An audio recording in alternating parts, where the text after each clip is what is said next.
Alright, so we're out here again. Did a compression test in cylinder 5, and it's got compression! So, we're done with this. Put that away, thank goodness.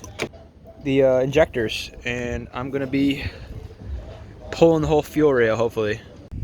It's been hours. The sun's about to go down, and I just got the fuel rail back on. Holy fuck, was that pain in the ass. Yep. Yep. What's up, YouTube? I'm a little burnt up, as you may be able to tell. Yeah, I put the fire out with dirt. Not the smartest thing I've ever done. But I am going to be saving this car. Maybe it's going to be hard, maybe it's going to be easy. I don't know. Subscribe. Wherever that button is, hit it. We'll see. We'll do this together.